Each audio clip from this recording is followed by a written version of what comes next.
Hello student, এই ভিডিওটোত মই class 9 ৰ ষ্টুডেন্টসকলৰ বাবে আগন্তুক হাফ ইয়াৰলি এক্সাম 2025 ৰ প্ৰতি লক্ষ্য ৰাখি অসমীয়া বিষয়টোৰ সম্পূৰ্ণ সিলেবাসখন আগবঢ়াব বিচাৰিছো। তো তোমালোকে এখিনি নোট কৰি লবা। ইয়াৰ পাছতে পৰৱৰ্তী সাবজেক্টসমূহৰো মই সিলেবাস আগবঢ়াম। আৰু যদি কোনোবা নতুনকৈ আছে চেনেলটো সাবস্ক্ৰাইব কৰি নোটিফিকেশনটো অন কৰি ৰাখিবা। তো আহা তেতিয়াহলে অসমীয়া বিষয়ৰ 6 মাহিলী পৰীক্ষাৰ বাবে সিলেবাসখিনি আমি ডিসকাস কৰো। তোমালোকৰ যিখন অসমীয়া বিষয়ৰ মেইন বুক অসমীয়া সাহিত্য চয়নিকা ইয়াৰ পৰা চাবা তোমালোকে ইয়াত তোমালোকৰ যিটো গদ্যাংশৰ পৰা চাবা চেপ্টাৰ নাম্বাৰ 6 অন্যৰ প্ৰতি ব্যৱহাৰ, চেপ্টাৰ নাম্বাৰ 7 সময়, চেপ্টাৰ নাম্বাৰ 8 অন্ধবিশ্বাস আৰু কুসংস্কাৰ আৰু চেপ্টাৰ নাম্বাৰ 9 ভাৰতৰ বৈচিত্ৰ্যৰ মাজত ঐক্য আৰু শেষৰটো চেপ্টাৰ হৈছে চেপ্টাৰ নাম্বাৰ 11 যুঁজ। তো ইয়াত 6 7 8 9 11 মোট 5টা চেপ্টাৰ চাব লাগিব হাফ ইয়াৰলি এক্সাম 2025 ৰ বাবে। নেক্সট আহো পদ্যাংশৰ যিটো পদ্যাংশৰ পৰা তোমালোকে চাবা 1 শিশুলীলা, 2 মানৱ বন্দনা, 3 গীত আৰু ছবি। তো কমিক নং এটো 1 2 3 এই তিনটা পদ্যাংশৰ পৰা এই তিনটা তোমালোকে চাবা আৰু এই তিনিটা কবিতাৰে মূলভাৱ লিখিবলৈ আহি থাকে, লগতে কবিজনৰ নাম উল্লেখ কৰিবলৈ আহে। গতিকে তোমালোকে এই তিনটা শিশুলীলা, মানৱ বন্দনা, গীত আৰু ছবি তিনটা কবিতাৰে মূলভাৱ মুখস্থ কৰি যাবা। যিকোনো এটা ইয়াৰ পৰা আহিব, এটো এক প্ৰকাৰ কমন। তো নেক্সট আহো আমি যিটো গ্ৰুপ বি বৈকল্পিক। তো তাৰ তোমালোকে গদ্যাংশৰ পৰা চাবা চুৰ ধৰা আৰু সন্মান আৰু পদ্যাংশৰ পৰা চাবা হনুমন্তৰ লংকা দৰ্শন। এই তিনটা চাবা। ইয়াৰ ভিতৰতে হনুমন্তৰ লংকা দৰ্শন এই পদ্যটোৰ মূল কথাখিনি নিজৰ ভাষাৰে লিখিবলৈ দিয়ে, 4 মাৰ্ক থাকে। এটো তোমালোকে ভালকৈ মুখস্থ কৰি যাবা। নেক্সট আমি এটা সেৱাৰ যিখন গাইডলাইন তাত চাও কি আছে। তো ইয়াতো তোমালোকে একে ধৰণৰ দেখিছা, যিটো গ্ৰুপেৰ গদ্যাংশত দিছে অন্যৰ প্ৰতি ব্যৱহাৰ, সময়, অন্ধবিশ্বাস আৰু কুসংস্কাৰ। তাৰ পিছতে এই গুটটোত দিছে ভাৰতৰ বৈচিত্ৰ্যৰ মাজত ঐক্য। ইয়াত 6 মাহিলী পৰীক্ষা আৰু বছৰিকা পৰীক্ষা দুইটাৰ বাবে আছে। আমি কিন্তু 6 মাহিলী পৰীক্ষাটো এতিয়া চাই আছো। নেক্সট আহিলে গুটটোত যুঁজ, এই চেপ্টাৰটোৰ কথা মই অলপ আগতে কৈছিলো। আৰু পদ্যাংশৰ পৰা দেখা পাইছে তোমালোকে শিশুলীলা, মানৱ বন্দনা, গীত আৰু ছবি।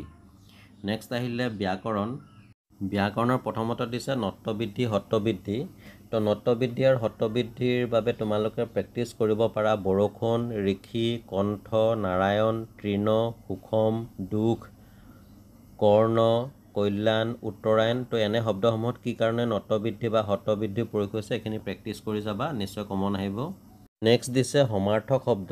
তো সমাৰ্থক শব্দৰ তোমালোকে প্ৰেক্টিছ কৰিব পাৰা বতাহ, জগত, গগন, বেমাৰ, আন্ধাৰ, গছ, সুত, বস্ত্ৰ, বদন, গ্ৰন্থ, ধবল, সূৰ্য। তো এইকেইটা তোমালোকে প্ৰেক্টিছ কৰি যাবা, ইয়াৰ মাজৰ পৰা আহিব। ইয়াৰ পিছতে ব্যাকৰণৰ দিছে বিপৰীতাৰ্থক শব্দ। তো বিপৰীতাৰ্থক শব্দৰ তোমালোকে প্ৰেক্টিছ কৰিব পাৰা ক্ষুদ্ৰ, গুপ্ত, অভিশাপ, মৌখিক, আশীৰ্বাদ, সাদৃশ্য, গ্ৰহণ, অতিবৃষ্টি, আদান, ন্যায়, জন্ম, সংযোগ। তো এইখিনি প্ৰেক্টিছ কৰিবা, লগতে অন্যবিলাকো চাবা। নেক্সট ইয়াৰ পিছতে আহিছে সন্ধি। তো আমাক সন্ধি ভাঙিবলৈ দিয়া সাধাৰণতে নিশ্চয়, যথেষ্ট, পৰমানন্দ, সংগীত, অধোগতি, স্বাধীন, যদ্যপি, হিতাহিত, পৰীক্ষা, এনেকুৱা ধৰণৰবিলাক তোমালোকে প্ৰেক্টিছ কৰিবা। ইয়াৰ পিছত দিছে জুৰীয়া শব্দ, তাৰপিছতে দ্বন্দ্ব সমাস, অনুৰূপ শব্দ। এইখিনি তোমালোকে প্ৰেক্টিছ কৰিবা। অৱশ্যে গোটেইখিনি বস্তু সকলো ডিষ্ট্ৰিক্টতে নাহে, কিছুমান নাহে, তথাপিতো আমি গোটেইখিনি চাব লাগিব যেহেতু সিলেবাছত আছে। নেক্সট দিছে ভাৱ সম্প্ৰসাৰণ বাক্য ৰচনা আবেদন লিখন। তো এই তিনটাৰ ভিতৰত বুলি দিব, আমি যিকোনো এটা কৰিব লাগিব। ভাৱ সম্প্ৰসাৰণৰ বাবে তোমালোকে প্ৰেক্টিছ কৰিব পাৰা আইৰো বাৰ্তা, গংগাৰো যাত্ৰা, ৰাইজে নখ জোকাৰিলে নৈ বয়, যি মূলাবাহে দুপাততে চিন। এইখিনি প্ৰেক্টিছ কৰি যাবা। তাৰপিছতে আহিলে আবেদন লিখন বাক্য ৰচনা, এইখিনি তোমালোকে নিজে চাবা।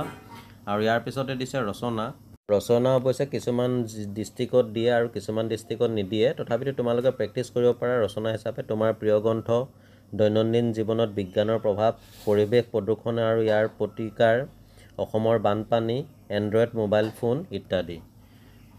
নেক্সট আহিছে দ্ৰুতপাঠ, তোমালোকৰ যিখন বৈচিত্ৰ্যময় অসম তাৰ পৰা যিকোনো দুটা জনগোষ্ঠীৰ বিষয়ে ভালকৈ পঢ়ি যাবা।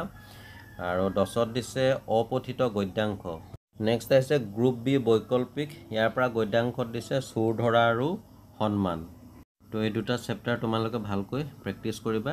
নেক্সট পদ্যাংশৰ পৰা দিছে হনুমন্তৰ লংকা দৰ্শন। তো এইটো মই আগতে কৈছোঁ যে হনুমন্তৰ লংকা দৰ্শন কাব্যাংশৰ মূল কথাখিনি নিজৰ কথাৰে লিখিবলৈ দিয়ে। এইটো ভালকৈ তোমালোকে প্ৰেক্টিছ কৰি যাবা। বৈকল্পিকৰ যিটো ব্যাকৰণ, ইয়াত প্ৰথমতে দিছে বিপৰীত লিংগবাচক শব্দ যেনে অভিনেতা, হৰ, ৰজা, ভাজ্যা, ৰান্ধনী, চপল, কোঁৱৰ, বন্ধু, বামুণ ইত্যাদি। তো তোমালোকে ইয়াৰ লগতে এনেকুৱা ধৰণৰ অন্য কিছুমান শব্দ প্ৰেক্টিছ কৰি যাবা।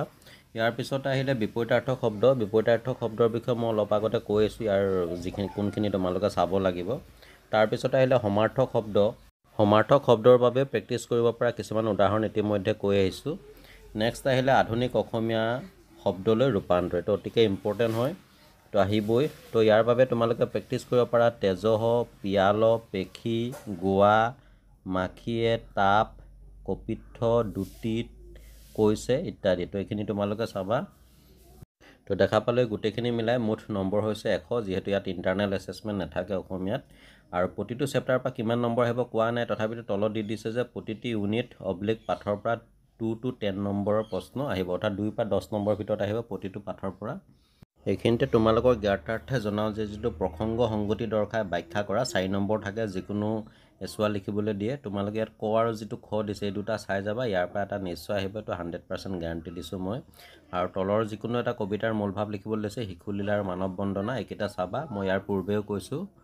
কিছুমান শ্বৰ্ট কুৱেশ্যন চাব পৰা, যেনে শংকৰদেৱৰ অংকীয়া নাট কেইখন, জোনাকী কাকতৰ প্ৰথম সম্পাদক কোন আছিল, চন্দ্ৰকুমাৰ আগৰৱালাৰ দ্বাৰা ৰচিত দুখন কবিতা পুথিৰ নাম, মথনি শব্দৰ অৰ্থ, কৃষ্ণক ধৰিবলৈ গৈ যশোদাৰ কি অৱস্থা হৈছিল। তো এইবিলাক চাই যাবা, ইয়াৰ মাজৰ পৰা আহিব।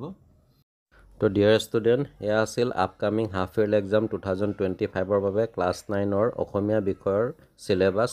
তো এইখিনি তোমালোকে নোট কৰি ল'বা। আৰু ভিডিঅ'টো ভাল লাগিলে এটা লাইক কৰি যিমান পাৰা শ্বেয়াৰ কৰি দিবা, যাতে সকলো ইয়াৰ পৰা উপকৃত হয়। আৰু এনেকুৱা ধৰণৰ ইম্পৰ্টেণ্ট ভিডিঅ'সমূহ পাই থাকিবৰ বাবে কোনোবা যদি নতুনকৈ আহিছা, মোৰ চেনেলটো ছাবস্ক্ৰাইব কৰি ন'টিফিকেশ্যনটো অন কৰি ৰাখিবা।